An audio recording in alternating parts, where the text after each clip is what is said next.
Are there people around you who say, "I'm a lonely person"? Be careful, because if you are kind to them, they might get caught up in it. A woman who hates loneliness.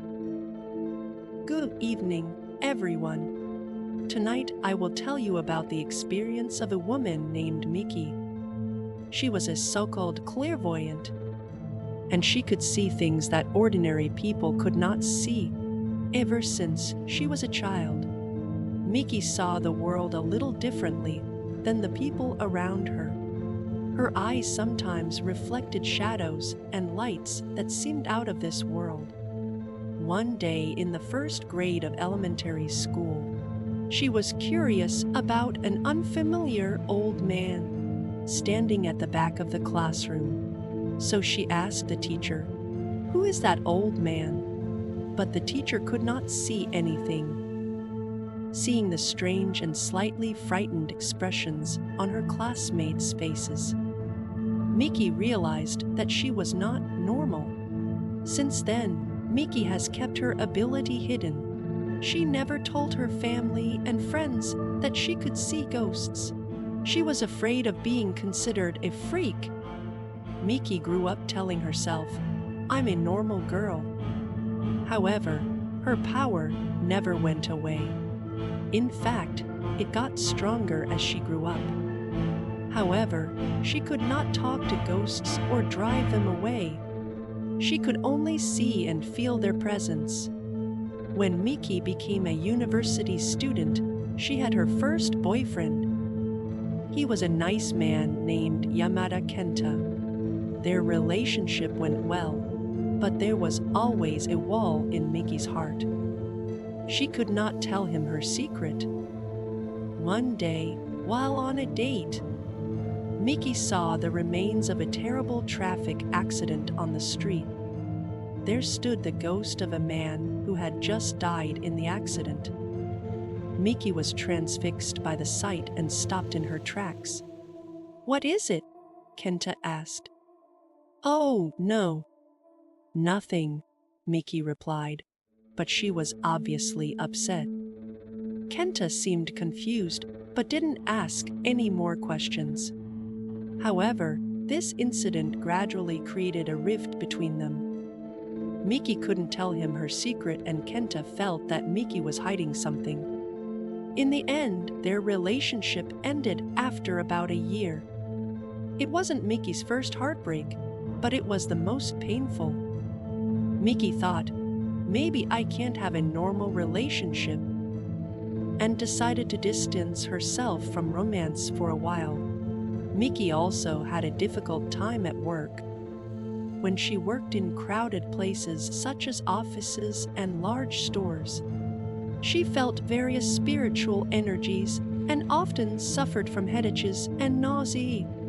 In the meantime, Miki started working at a small snack bar.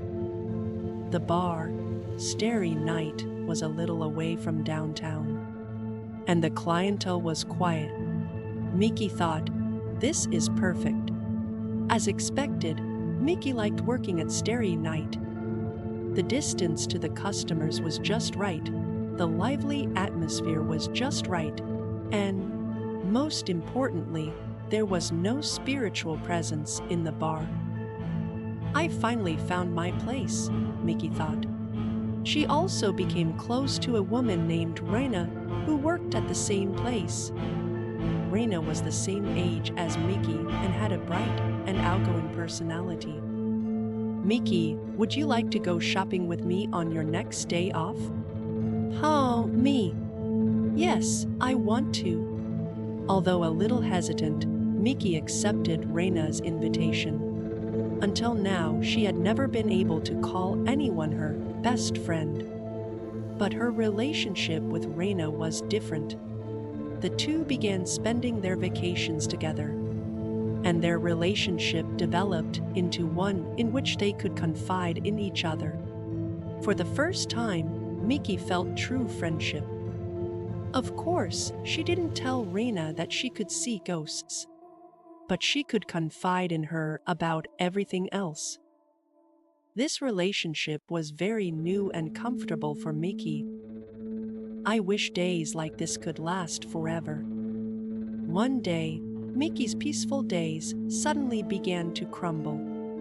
A new hostess joined the starry night snack bar. Her name was Love. She was in her early 20s and her beauty was breathtaking. Hello, everyone. I'm Love. Nice to meet you. Love's first words and sweet voice echoed throughout the store. Mickey couldn't help but gasp. There was an ominous shadow around Love that she had never seen before. Love quickly became popular in the shop. She was also a skilled conversationalist and had the right words to say to every customer and was perfectly considerate. When Love shyly said, "The truth is, I don't like to be alone. I get lonely easily," the male customers all exclaimed, "How sweet!" Mr. Tanaka, a regular customer, was especially crazy about Love. He was heard to say, "If it were me, I'd stay by your side all the time, so you wouldn't feel lonely." "Oh, Mr. Tanaka, I'm glad to hear you say that." The people around them listened to the exchange calmly, but in Mickey's eyes, the expressions of the two were distorted, and the shadow surrounding Love grew darker by the day. It wasn't just a ghost. It was an ominous shadow swirling with raw emotions. "Mickey, are you okay? You look pale." Reina called out to her one day with a worried look on her face. "Yes, I'm fine. I'm just a little tired." Mickey smiled, but in reality, her condition was getting worse. She felt nauseous and had headaches whenever she saw the shadow that surrounded Love. A month after Love started working at the bar, a strange event happened. Tanaka, who was crazy about Love, suddenly stopped coming to the bar. "I haven't seen Mr. Tanaka lately." When Mickey asked the bar owner, he just said, "Well, that's a common thing in bars." But a fear spread in Mickey's heart. Far from Tanaka disappearing, it seemed that the shadow surrounding Love was getting darker. What on earth is this shadow? Haunted by this mystery, Mickey couldn't sleep at night. She couldn't help but wonder about Love's true identity. One night, when they were alone after closing time, Love suddenly spoke to Mickey. "Mickey, can you see it?" Mickey gasped. Love's eyes shone sharply in contrast to her gentle smile. "What is this?" Mickey asked. "A living spirit." Mickey was shocked by Love's words. A living spirit. The spirit of a living person? Did such things really exist? "What do you mean?" Mickey asked with a trembling voice, and Love smiled eerily. "I have a special ability. I can absorb the pain and suffering of people and take it into myself as a living spirit." Mickey was at a loss for words. "Do you also want to be free of suffering? I'll absorb it all for you."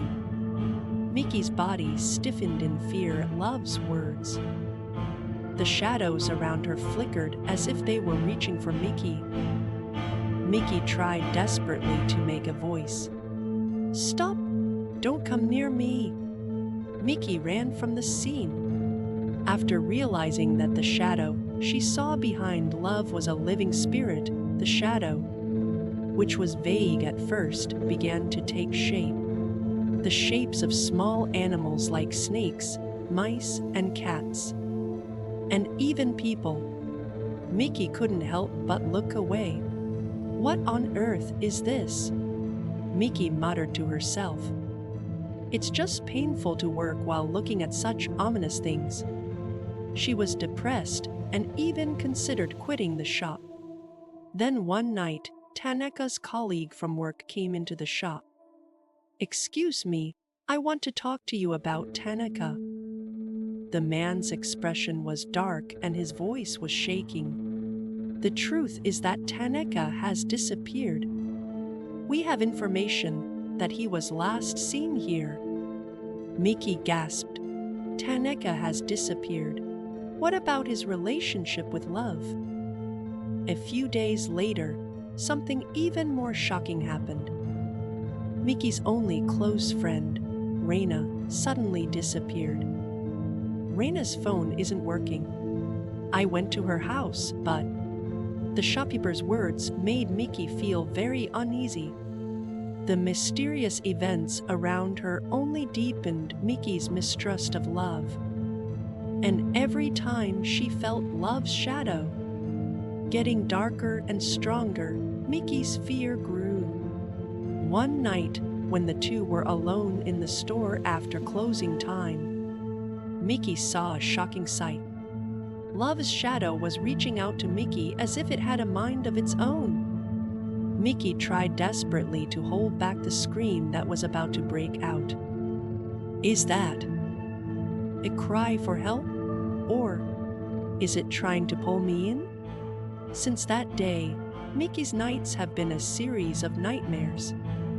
Every day, she is haunted and tormented by countless shadows in her dreams.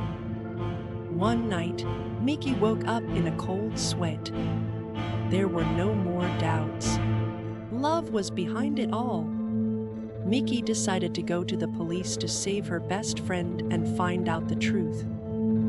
After Miki went to the police, things began to move quickly. The police also began a full investigation into the 2 consecutive disappearances at the same snack bar. We ask all employees and customers of the Starry Night Snack Bar to cooperate. The voice of the police officer echoed through the bar. As the interrogation began, Miki's voice trembled as she spoke of Love. But Love was no longer there. She had disappeared when the police investigation began. Do you have any information about Love? Miki answered the detective's question. I saw something like a shadow around her. The detective seemed confused, but listened to Miki's story seriously. As Love's background check progressed, one shocking fact after another came to light. Several people in her hometown had gone missing. Eventually, Love was arrested. Miki's best friend, Reina, was rescued and began to talk about her experience. I was locked in a dark room. Reina's voice was shaking. Love was jealous of how close Miki and I were, and tried to force me to be her best friend. Tanaka was found as well, but her condition was critical. Chained up and treated like a dog. She was weak and in deep psychological shock, requiring long-term hospitalization. When the police searched Love's room, they found a horrific scene. Injured live small animals, stuffed animals made of animal skins, bone samples. Miki felt sick just listening to the story. Even more shocking was the fact that Love's boyfriend had disappeared several years ago. When the police searched Love's parents' house, they found a body in the yard, presumably that of her ex-boyfriend. I did it because Love told me to, she said, and helped Love's mother bury him in the garden. During questioning, Love confessed everything. I locked him up because he told me he wanted to break up with me. I hurt him. Love's voice was cheerful, as if she was recounting happy memories. Then, even when I was outside, he turned into a ghost and started walking behind me. I was so happy. I wasn't lonely anymore. But after he weakened and died, Love began to feel lonely again. I kidnapped a woman who was passing by in my hometown. But I let her go because she didn't turn into a ghost, she said. After that, she began using dating apps to find new victims. eventually moving from one diner to another. Upon learning this terrifying truth, Mickey remembered the true identity of the ghost she had seen and felt intense nausea and fear. That shadow, everything, was the victim of love. After this experience, Mickey had nightmares for a long time. At night, she would dream that the ominous shadow she had seen behind love was looming over her. It took a few years, but I was finally able to talk about my experience. Raina also recovered from the shock and understood what Mickey had seen. During her captivity, Mickey appeared to her in her dreams and asked for help. It was a terrifying experience for both of them, but their trust in each other grew stronger. But sometimes, I still feel like I can see that shadow, Mickey said with a deep sigh. Mickey's experience made us realize that the darkness that comes from the human heart is far more terrifying than ghosts. Please be careful of people who say, "I'm a lonely person." Thank you for watching.